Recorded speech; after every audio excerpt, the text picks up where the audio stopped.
find anyone else to speak on Veterans Day, so they asked me. So you're stuck with me.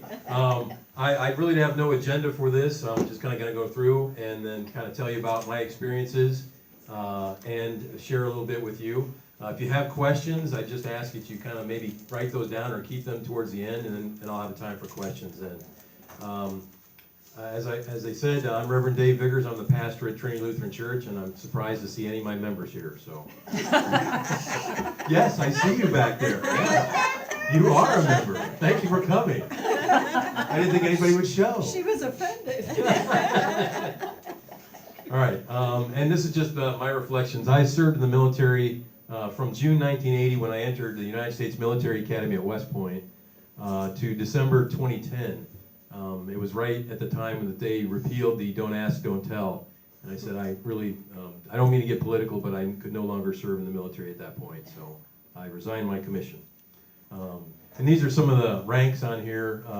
These are the same ranks you'll see in the Marines, the Air Force, but unfortunately the Navy, they're all messed up. They've got all these old-fashioned names, and they're like ensign and all that stuff. So it was kind of fun because a captain in the Navy is like a colonel. So if I called a naval base, I would say, yeah, this is Captain Viggers. They go, oh, yes, sir, what can we do for you? Right? I'm like, no, I'm just a captain. So, but you can see I was promoted 6 times. That's pretty good. Your standard staff sergeant has been promoted 6 times, so it's no big deal for me. There's some pictures from West Point. I was kind of a goofball, but I kind of wanted to show you the different uniforms. When I got in the Army, this was right after the failed attempt to rescue the Iranian hostages in Iran. It was 1980, and or thereabouts. And so the military was not in a great state at that point.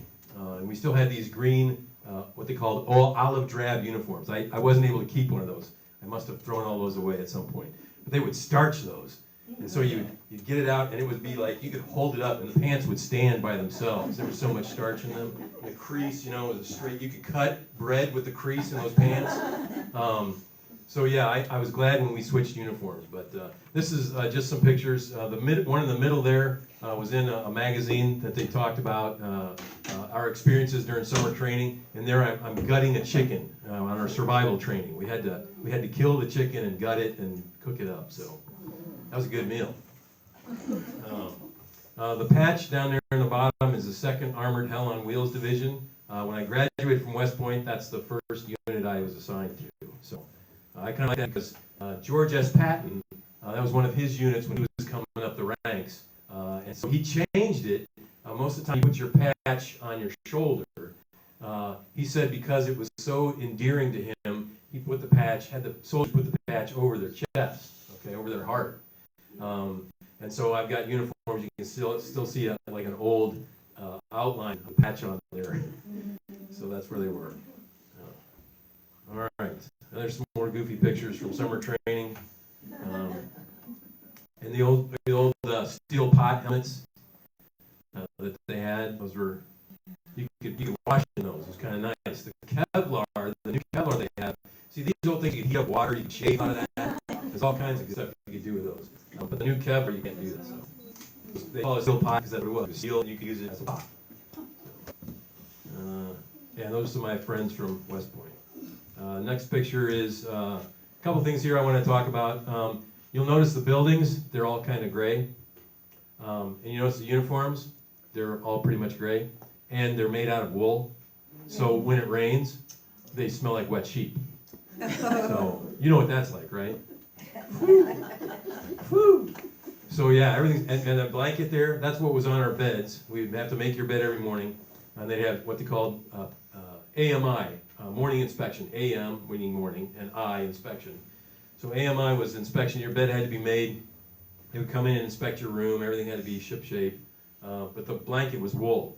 And so that was kind of not fun to sleep on. So they issued these, what they call green girls, okay? And it's like a nice comforter. So you'd throw a sheet over the top of your bed, and you'd sleep on top of that sheet, and you just cover up with the green girls, so you wouldn't have to make your bed every morning. You just kind of straighten it out. So there's all kinds of ways of cheating. And these, the rumor was if you were a freshman, what they called plebes, and you're walking down the hall with a first classman's green girl, and it accidentally went over your head, you'd fall asleep in the hallway. Just a joke. But they're very comfortable. I still have mine. It's a great, great blanket. The picture, a couple things. The picture, the statue of George Patton there. He was one of my heroes growing up, and everybody else is like, oh, MacArthur and all these other generals, right? And everybody, the reason they dishonored Patton, it took him 5 years to get through West Point, so they put his statue right in front of the library. And I just thought that was terrible. So my freshman year, I would sneak out of my room, and I would go and I'd climb up on Patton's statue with a little can of Brasso, and I would polish the stars on his helmet. And so one time I'm up there doing that, and the military police drive by with their spotlight. And I'm like, oh no, what am I going to do? So I'm hanging on to Patton's collar, I'm ducked down behind his back, like this, and they shine the light up there, and they didn't see me. That was kind of fun. I only did that freshman year, because I wasn't supposed to leave my room. And the other statue there, that's General Sedgwick from the Civil War. The story behind his statue is if you were delinquent or not doing well in a class, if you're deficient in a class, before the final exam, you would go out at night and spin the spurs on his statue, and that was supposed to give you good luck so that you'd pass the exam. I never had to do that, so I failed a lot of classes. All right, so that's West Point. You can see the little hat back there. When you're a senior, you get these nice crow's feathers, these big raven feathers on there. I think I've got another picture of that. Yep, there they are, up top. So yeah, those are pretty cool. And you get the red sash, and you get a saber instead of having to carry a rifle. So yeah, being a first classman, a senior, was really neat. And there's a picture of my graduating the company I was in. There's 4 regiments in the Corps of Cadets. And I was in the 2nd Regiment, Company C. And so these are the seniors that I graduated with, very athletic group. Took our picture up in Mike E. Stadium. And the picture on the other side, that's me up in the corner. See, I put those arrows in there just for you. Because I can identify myself 9 times out of 10. And so those are also my classmates, and we graduate, that's ring, I guess the night or the day after ring banquet where you get your class ring from West Point. So that was a big deal, because then you were really somebody. You had a ring, and you had a gold investment. So if the market ever failed, you could always sell your ring. My first assignment was Armor Officer Basic Course at Fort Knox, Kentucky, and so that is a picture of an M1 tank up there, and you see it firing on the range. Very lethal piece of equipment, and about 60 tons of steel. They would go about 45 miles an hour. So if you hit a ditch or something, you wanted to make sure that the tank won't give, but your face will. So a lot of stuff. The tank is very unforgiving. And my next duty assignment was Fort Hood, Texas, and I was in, like I said, 2nd Armored Division. When we left West Point, so the uniforms changed at that point. We went to what's called the battle dress uniform. So this is kind of what that looks like. This is the battle dress uniform. It's camouflage, right? The OD green was just green. This kind of breaks up your silhouette a little bit. You kind of still see the faded, or the shirt's faded itself, but the patch, where the patch was there. And all right, so that's the first one. And I'll kind of talk about that. The uniforms changed. I think the Army had a plan that, for the officers to spend more money, they would change uniforms like every 4 or 5 years. So, because the enlisted guys, most of them got theirs for free, right? The Army provided those. If you're an officer, you had to go buy them. So that's the first one. All right, moving on here. So 2nd Armored Division, when I was down at Fort Hood, Texas, I was there for 3 years, married my wife, she came down. And then our unit, I was a platoon leader, executive officer, and then a battalion maintenance officer. And so then the whole unit, unlike normally, this is what they call a cohort rotation. There was a brigade in northern Germany, so they took an armor unit out of there and sent them back to the United States, and our unit, our entire unit, then rotated over to Germany. So my job before that was to turn in all the old tanks that we had. And these ones were some of the experimental M1 tanks. Our battalion had been like a test battalion and gotten the first shipment of these tanks. So they were pretty beat up by the time we were getting ready to turn them in. But when we got into Germany, then we had a whole new new vehicles and everything assigned to us. We went to northern Germany. It was a single U.S. brigade up north, and the northern Germans, they remember World War II, the older ones. And so if you were out in the field, they would drive up with their manure spreader. If you're on maneuvers out there in their fields, they would drive up and they go, "American?" And you go, "Oh yeah." And they go, "Okay." So they just drive on. But if you were British, they would spread that manure all around your tank. So, they didn't like the British at all. So there's no love lost there. But the little arrow kind of indicates where our post was. Just above that, you can see Bremerhaven, and below that a little bit is Bremen. So we're kind of right in that area. So it's northern Germany. It's kind of neat. It rained a lot. You could throw salt on the grass and it wouldn't kill it because nothing dies out there. It's just always growing. And we stayed at what's called Lucius D. Clay Kaserne, right outside of Osterholz-Scharmbeck in Germany, and we were there for 3 years. Into the third year, my wife had gone back to the States because we were going to be on a month-long field problem. And so she took our daughter home to visit her family and stuff while I was in the field for a month. We had a gunnery rotation at Grafenwehr, and then actual training, maneuver training at Hohenfels. So we were going to be out in the field for a month. So she thought, well, I'll just go home. When she got home, she found out she was pregnant and had some complications, and the doctor said, "You probably should stay here and not fly."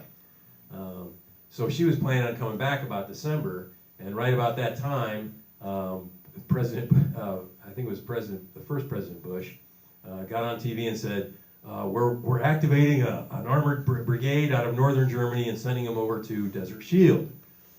Because this was, at the time, 91, when Saddam Hussein, in 1990, he invaded Kuwait. The other neat thing was, we were over there and the wall came down while we were there. 1989, I think it was. The Berlin Wall came down.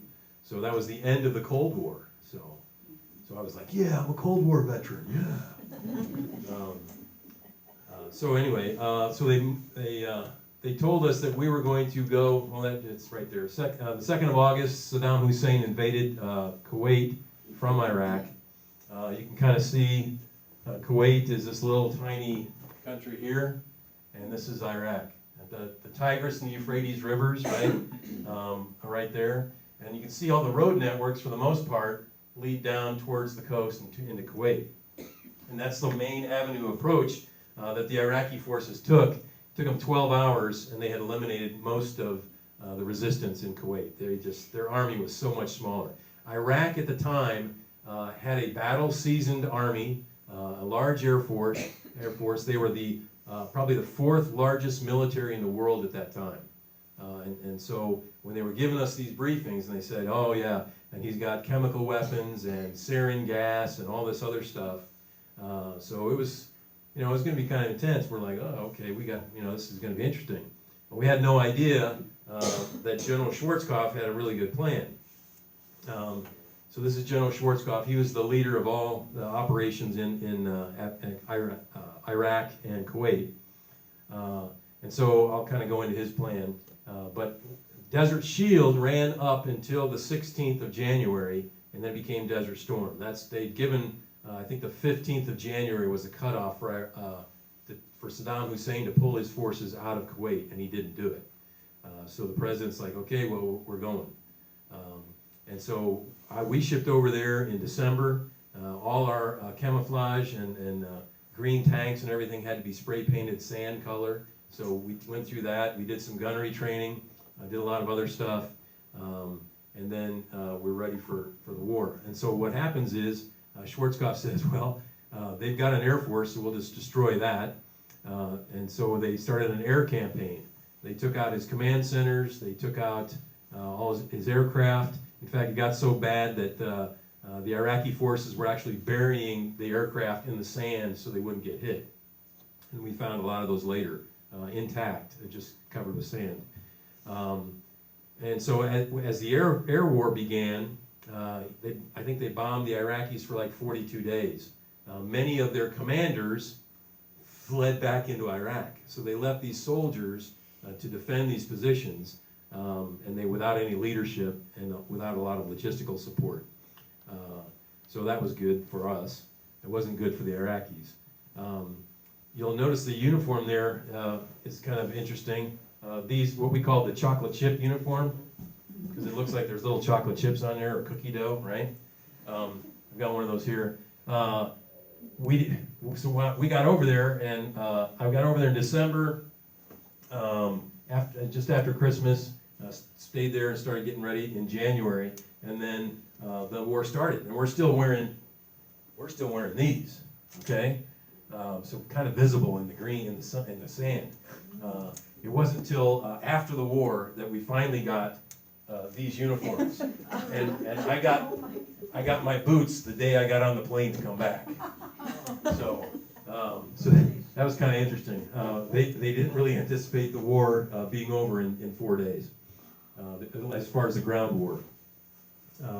So like I said, they started the air campaign on January 17th, bombed them for about 40 days, took out a lot of their aircraft, took out a lot of their command centers, damaged a lot of their vehicles, and so we were ready to go. So on the 24th of February, they started the ground campaign. And this is kind of what it looked like. Our brigade that I was in, and from the 2nd Armored Division, was a roundout brigade for the 1st Infantry Division. So that's where we were at. And this is all part of 7th Corps here. They had the job to kind of cut off the Iraqis. You'll see they sent the airborne up there to establish a blocking position on the major highways and stuff. And some of the other guys were supposed to make sure they didn't get through. The goal was to entrap the Iraqi army and defeat them so that they'd never do something like this again. And that's exactly what happened. You have to understand, at that time, there were like, if you were lucky to have 2 satellites in the sky. Saddam didn't think that we could maneuver through this ground because there's no identifiable terrain. It's all just sand and desert. And so you would have no idea where you're going. So he was very lightly defended. They had certain areas that they wanted to protect, but basically the whole border was just sand. So they thought, well, the Americans aren't going to come there. That's crazy. And one of the other things Saddam did was when we started building this coalition, there were 40 other countries that joined the United States and Kuwait in trying to defeat the Iraqis. So we had a big coalition. Mostly, a lot of Arab states were involved. And so what Saddam did was he started shooting Scud missiles towards the Israelis, okay, and also towards us as well. But towards the Israelis, hoping that he could draw them into the conflict, and then the coalition would fall apart because these Arab countries wouldn't work with the Israelites or the Israelis. But that didn't work. We managed to keep the Israelis under control. They sent them some Patriot missiles, which really didn't help to shoot down the Scuds. But it was kind of funny because we were in a tent city, getting our vehicles painted and getting ready to ship out towards the border, and they'd launch a Scud. And these guys would start running around all over camp, Scud alert, Scud alert! And so people would jump and put their chemical equipment on, their gas masks and everything, because all you've got is this tent, right? There's no protection. And if he's using chemical weapons, then we need to worry about that. So after about the 2nd time when we had those Scud alerts, they finally, they run through the camp here again. They're going, Scud, they fired a Scud! And everybody's jumping in their equipment. I roll over, I look at the sergeant, we just go, no, we're not playing this game anymore. And half the time they try to alert us that the Scud had been launched, and they're going towards Israel, right? They weren't even coming towards us. But there was one, I think, that hit a different unit, and that had 24 casualties or something. So it was something to worry about. They never had any chemical munitions that we knew of. So okay, so they did a kind of a feint operation with the Marines and stuff to kind of keep the Iraqi forces in Kuwait, so that we could spread the majority of our forces along the border, which was it was very effective. The Iraqis kind of concentrated in Kuwait, and there was some of his Iraq Republican Guards units, special units that they had that were in the center there, And the goal was to try and keep them from getting back to Iraq. Because we thought, at least the president did, and Schwarzkopf and some of the other guys, they thought that if they could defeat them, then maybe we could institute a regime change in Iraq, which we didn't do, but later on they did. But you can kind of see it's basically 3 days. Phase 1, Phase 2, Phase 3, and Phase 4. Phase 1, the French kind of went out to establish a screen line. The 101st Airborne Division went up. They helicoptered in, and then they had to walk through this mud and stuff, and it was terrible to get to where they were supposed to be. And some of the vehicles got stuck. And then the 82nd Airborne, they dropped them out so they could establish a blocking position as well to cut off the main retreat route for the Iraqis. But these guys, they had no leadership. They were running out of rations. So when the ground war started, these guys were surrendering. Even before the ground war started, these guys were surrendering. The other thing that happened in this war was there was a lot of friendly fire. It was kind of significant. The tank that I would have been on, had I still been a tank company commander, was hit by friendly fire, and the gunner died.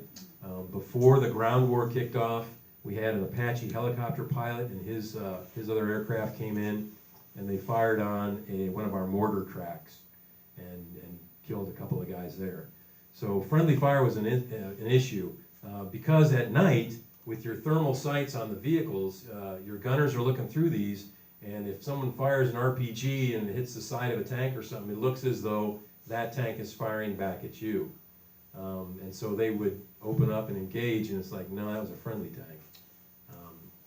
But really, the casualties, it's just amazing the minimized loss of life that the coalition forces had in comparison to the Iraqis.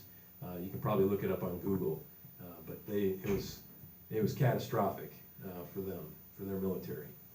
All right, anything else on there? So this is the vehicle I was in. It was a M577 mobile command post. So if you ask me, well, what did you see? Did you see some fighting? Well, there's no windows on this thing, right? You don't. It's not a tour vehicle, okay? That's to keep us alive. The driver could see and the commander could see, but the rest of us were inside manning the radios, keeping everybody advised of what's going on the ground. This was a brigade tactical command post. That's where I was assigned. I was the night OIC, so the officer in charge at night. So I would run around and kind of ensure that things were going smoothly and coordinate between the division and our brigade, or our battalion, or our brigade. And so keep them informed of where our troops were at and where they were headed, how fast the progress was going. It was that night, my boss told me, hey, you go and coordinate with the 1st Cav, because we did what's called a forward passage of lines, which is a very difficult thing to do, because if there's a minefield or wire or stuff like that, they have a specific route that you need to coordinate to get your vehicles through, and they need to know how many vehicles, what types, so they can ensure that the enemy doesn't come through. And so it's a rather coordinated thing. And here we are trying to do it at night, possibly under fire. So it was kind of a messed up deal. But we managed to make through passage of lines, and it was that night that there was a friendly fire incident with my gunner was the one that died in that tank vehicle. And the commander got supposedly blown out of the hatch, but he survived, but the vehicle didn't. Let's see, what else? The other vehicle down there, I mentioned the M1 tanks, that's what I would have been on, but these other ones are the Bradley fighting vehicles. Those are the primary fighting vehicles that were involved, the M1 tanks and the Bradleys. They performed very well in that environment. All right. So as a result of the defeat, when the Iraqis pulled back, they lit all the Kuwaiti oil wells on fire. And that's kind of what it looked like. So it's kind of a picture of hell, I thought, as close as I could imagine hell to be like while I was on Earth. And we got pretty close to these oil wells at one point. And it was at the end of the war, but you could actually read a book at night by the light from those oil wells. And one day, the wind shifted, and all that black smoke came over and just blotted out the sun, and it was like night. But yeah, So they had special people that come in to put out those oil wells. Let's see. That's me returning 1991 back to Germany. My wife wasn't there because, oh yeah, she had twins. So yeah, I told her, don't worry about flying back for Christmas. I won't be here. And then 2008, I was with the Iowa Army National Guard and got selected to go with them on a mission to Afghanistan. And so that's the next thing I want to talk about. So after I got out of the I got out of active duty, and then I was out for about 1.5 years, and I kind of missed the camaraderie. You know what I'm talking about, right? Yeah. You know, hanging out with other guys that had experienced some of the same issues and stuff. And so I got back in the National Guard, and I enjoyed that. It was good. I worked at the 185th Regiment, which was the training brigade or training unit for Camp Dodge. We ran the officer candidate school, a lot of the NCO courses that they had, and so we did all that stuff. So anyway, so I got selected to join what's called the 734th Regional Corps Advisory Group. The Army loves acronyms, okay? Like MRE, like these things. So yeah, when I first got in, we had C rations. You guys remember those, right? It was good stuff, candy and peaches, real fruit. Well, they took all the good stuff off and they gave you these, right? Meals rejected by everyone. That's what MRE stands for. That's what we used to say. Or meals rejected by Ethiopians. They wouldn't even eat the stuff, right? But they're not bad. They put candy in there and stuff. So anyway, you'll learn how to enjoy them. You used to be able to heat them up on the tanks because the M1 tank has a gas turbine engine, and so it's like a jet engine in there. So a lot of the exhaust would come off, and you could just put your food on there and kind of heat it up. So the infantry guys liked this when we came around, especially if it was raining, because they'd stand behind with their sleeping bags and all their weird gear and try to dry it out behind the tanks like a hair dryer. So yeah, they liked being with us. So this picture here is Afghanistan. You'll see where Kabul is on there. We were situated right down where the N is at the end of Afghanistan, at a place called Gardez. And this was the longest war the United States has been involved in. From 2001, after the Taliban and Al-Qaeda had taken down the towers, and so it just ended up in 2021. They pulled our troops out, if you remember. So that's one of America's longest operations there. The vehicle down on the right-hand side is what they call an MRAP. It's a mine-resistant, ambush-protected vehicle. It's pretty. You can see the ground clearance is pretty high. That's so if there's an improvised explosive device in the roadway, because what they would do, the Taliban would go out and they'd take these old artillery shells, hook them up so that they could blow them up remotely, and they'd dig a hole in asphalt by heating it, okay, so that the asphalt would melt, and so then they'd remove that off, they'd dig down, put the artillery shell in there, get it all set up, so when your vehicle, and then cover back over with the asphalt, so when your vehicle came by, they'd hit the detonator, or the cell phone, or whatever they're using to detonate it, and just a catastrophic explosion. The Humvees didn't do well against those IEDs. And so they came up with these, which helped to disperse the explosion. You may lose mobility. The tires might get shot out or blown out from the explosion, but the whole thing was to try to keep the crew survivable. And they worked relatively well. I'll show you a picture here. So that's kind of the one that I think I was in, that one.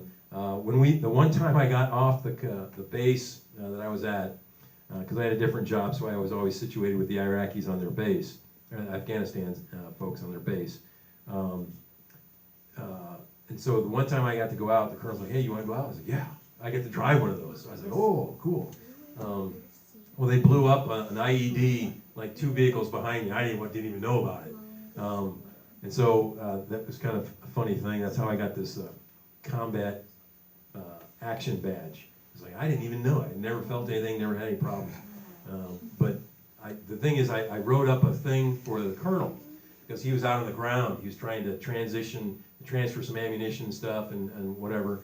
So he's out on the ground. So I wrote up this nice thing for him to get a combat action badge. And then my sergeant, sergeant major, took what I wrote and used it to put me in for one. And I was like, this is ridiculous, I didn't do anything.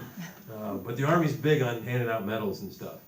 Except now they, instead of going to time and effort to write up a medal, because for enlisted guys, medals are important because it helps you get promotion points and things like that. So now they just give you a coin. So they don't have to write anything up, they just give you a coin. And you can't wear that coin on your uniform, right? And, you look at all those medals and you're like, whoa, that's pretty cool. But yeah, most of them are like, yeah, I showed up to work on time and in the proper uniform. So I got that one. And all right. So here's this is where they're testing an MRAP. They actually exploded a landmine underneath it to test it. But that's kind of what it would look like if there was an IED underneath that. And the other thing they did, especially in Iraq, they had what they called vehicle-based improvised explosive devices, so VBIED. And so you drive by and there's an abandoned car on the side of the road, and then they would detonate the explosives inside of that. Later on, with the assistance of, I think it was the Iraqi military or Iranians, yeah, it was the Iranians. They came up with these shape charges that actually, the way it works is it would, when it blows up, it's a cone and it forms a molten metal projectile that can cut through just about anything. And they were putting those on the roads and they were blowing up even these vehicles. So you'll notice a lot of our soldiers that have come back, they're alive, but they're missing arms and legs, and they've got traumatic brain injuries from the explosions. So that's one of the things that veterans are dealing with today. My job over in Afghanistan was to train the Afghans to use our black M16 rifles. We had an overabundance of M16s, and someone higher up thought it'd be great to take away the Iraqis' junky AK-47s, which they were comfortable using, and give them a highly technologically advanced, required extensive maintenance, give them these M16s, which fired a smaller bullet than the AK-47, and required them to maintain them. If you know anything about the Afghan army, they're, for the most part, illiterate. They can't read or write, so it was really a challenge for my contractors to train them, these guys who couldn't read or write, and many times they didn't even speak the same language. Some would speak Pashtun, some would speak Farsi, so it was always a challenge. So you had your interpreters with you that would help with stuff, and using those interpreters, we were able to get them trained. We did a fairly effective job of doing that over there, considering all the other issues. The other thing is the Afghans, they don't know what safety is. It's not a word that they use. If something's going to happen to them, Allah has willed it to happen to them. So when they're driving Humvees through these mountain passes, they don't care how close they get to another vehicle. They don't care if they turn the vehicle over on its top. It's like, oh, well, Allah must have wanted that to happen. The term they used was inshallah, if God wills it, right? And so, yeah, it was kind of a challenge to train them to maintain and keep accountability of these weapons. We would give the Afghans uniforms and boots and stuff, and they would go home with this equipment and they would sell it so that they could get money for their family. Yeah, so there's a lot of issues with their military. I would not call them a professional military other than the fact that they occasionally showed up. There would be guys that would be, they'd just leave for a month and they'd be gone. Then they'd come back and want new uniforms. So the other thing we trained them on was up-armored Humvees and how to drive those safely. You can kind of see these guys here, the uniforms. They had the kind of old BDU uniforms and boots, not the sharpest looking guys. And this is probably why they folded in a week or so after the Taliban took over. And all that equipment and everything we'd given them is now in Taliban hands. Probably even some of the rifles we gave them and stuff. So, all right. So yeah, training them to drive these up-armored Humvees. They would pull the switch for the automatic fire extinguisher system and blow those canisters out just because they were curious. So we had to tell them, like, don't do this, don't do that. Just, whatever. So it was a challenge. But that was my other job, was as a NATO weapons training and up armored Humvee driver training is what we gave them. So we equipped them with all this stuff to hopefully they would be able to survive and defend themselves. All right. So, all right. Well, the other thing I was going to kind of show you was the uniforms. The nice thing, when we finally got over to Afghanistan, you see me very alert there on top of that vehicle. So they went to these uniforms. It's a different kind of, it's more of a digital camouflage pattern. It works good in woodland and desert environments. So, and the cool thing about these, the patches come off. You didn't have to sew them on. You just take them off. They're all Velcro. So I have some of those Velcro patches up here. Here's one of the hats. This is a field grade Army officer's hat. At one time, they thought it would be cool for us to dress up like the French, right? With a beret. So, yeah, this didn't go over too well. But, so that was only about a couple, I don't know, like 10 years maybe we were wearing those things. This is the garrison cap. It's kind of like the cap that the Legion uses now. I still have one of these old olive drab baseball caps, right? So that looks professional, huh? All right. So yeah, just a bunch of the patches and stuff. Let's see. Oh, I was going to show you some clothing from the Afghans. Hold on. Oh, I want to show these boots. These are tanker boots. You know why? Because tankers are so dumb they don't know how to tie their laces. So they gave us straps, right? That's what we always used to joke about. Let's see. Got some other pictures and stuff up here. One of the things, the enlisted guys are really good, at least in the military, because if they liked you as an officer, if they appreciated your leadership, and you weren't a complete jerk, they would usually give you something really big to hang in your office to remember them by. So I've got a couple of those things too. They were very good. The enlisted guys, I enjoyed them much more than the other officers I had to deal with. And I'll pass these around. You can kind of look at them. These are the coins, some of the coins that they'd given me towards the end. I really wasn't big into coins, but pass those around. Let's see, what else? Oh, while we were in Afghanistan, we got to go to some of the local markets. And one of the things that they have over there is this gemstone called lapis lazuli. And what they used to do is they would take these stones and they would grind them up to make a special paint. Okay, if you see some of the European paintings, they would be ink or paint that was mixed with this ground powder. It kind of has a little looks like gold going through it. I'll pass some of those around. And you can make jewelry out of them and stuff. But that's kind of a regional thing that they had there. So it's one of the gemstones that they appreciate there. Supposedly the pharaohs would grind that up and use it for their makeup and stuff when they wanted to have blue, all kinds of stuff like that.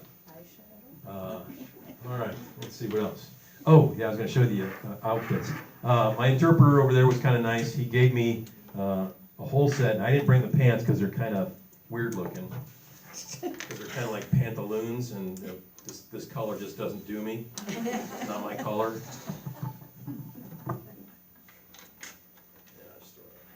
But this is what they would wear every day. They'd have different shirts.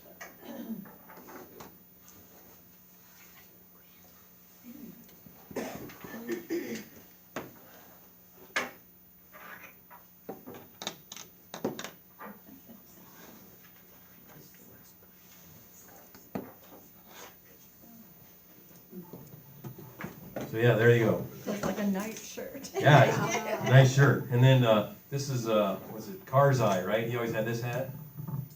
Mm-hmm. Right? Okay, so they had their own kind of garrison cap. And then this is what all the Pashtun warriors would wear. Okay, this one here. Right? So they would look like that. And so you'd go out and we'd meet with these guys and interview them or talk with them through our interpreters and try to help out their country. But one of the other things is this nice scarf. But now I think everybody wears those for pro-Palestinian stuff. So, let's see. That's about it. when we were in Afghanistan, because they didn't have, you could use American money, but they didn't have any coins. So the Army and Air Force exchange system printed up these paper coins. So there's 25 cents, there's a nickel, 10. So you would get those, and you'd have to. So now they're worth nothing, right? Because I can't use them anywhere, but that's what they gave you for change when you bought something. All right. So any questions at this point? I think that's pretty much everything I was going to do. I do have some patches out here I was going to give to any of the children that wanted one. Do you want a patch? Now it says hell on wheels, so I don't want to get you in trouble with the parents. Okay? You can tell the pastor gave you these. That'll go well. I think it's quite fitting. Yeah. There you go. Did you want one? Sure. There you go. So you can put that on your shirt or something, go to school. Cause all kinds of trouble. I would be remiss if I didn't mention one of the most important pieces of equipment I had at all the time was a Gideon Bible. They made these up with a new camouflage pattern on them. And being a pastor now, I still have mine. And it's very, God is very important. They say that in the foxhole there are no atheists. Okay? When the enemy starts shooting at you, you're calling out to Mom and God and everybody else, whoever can help us, right? So, okay, so I'll open up for questions. Yes. So it's not what you have done, it's what's going on now. Ah, yes. So, Well, you missed my Bible study the other day. Yeah, I learned, I know it started back in biblical times, I get that. But why does everybody hate the Jews? Well, Not everybody, but why is there such hatred towards the Jews? because they're God's chosen people. Yeah. I know. I mean, it goes back to, from the Arab perspective, it goes back to Ishmael and Isaac. And in Islam, they believe that Ishmael is the one who Abraham was going to sacrifice because he was the oldest son. He was the firstborn son. And so he was, in their perspective, he was the one that Abraham loved the most. And so they kind of twist our scriptures, the Hebrew scriptures and ours, to say that, they got it wrong and it was actually Ishmael, who is the father of all the Arab nations, basically. So the animosity that they have towards each other kind of stems back to the animosity that Ishmael had over Isaac. Remember, they didn't get along very well, and so Abraham sent them away. Why the rest of the world? I don't know. The Jews are successful. They managed to survive. And this is all part of Satan's job to try and wipe them out, to try and destroy the people that God cares for. So. I mean, like all the tunnels, that just didn't happen overnight in the Gaza Strip. Well, yeah, there's tunnels underneath the Mexican border, though. So, yeah. Well, they say we should be worried about their northern border. You've been listening to Vivek Ramaswamy, so. I kind of thought this kind of interesting. When we were in Germany, I got a couple bills here. These are old Deutschmarks. They use euros now. But the $10 or the 10 mark bill is a little smaller than the 20 mark bill, so you can tell them apart, which I thought was kind of neat. All our money's the same size. And so you can tell which one was which based on the size of it. But then when I got to Iraq, I managed to find a couple dinar bills. Well, this is the 250 dinar bill, and this is the 10. And so theirs are smaller. It's kind of backwards, so I'll pass it. No, I did not take those off a dead Iraqi. So. And this is a postcard that kind of shows all the different countries that were involved in Desert Storm. After Desert Storm is kind of interesting.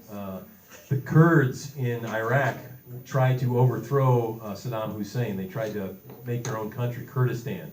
And he kind of he crushed them militarily. And so all we could do was kind of watch. So a lot of the guys on the front lines holding the perimeters, the borders of Kuwait, and kind of keeping an eye on things. They say, hey, he's killing these civilians over there. Can we engage? And the order was no, you can't do anything. You remember that maybe the no-fly zone that they had, they couldn't fly their aircraft.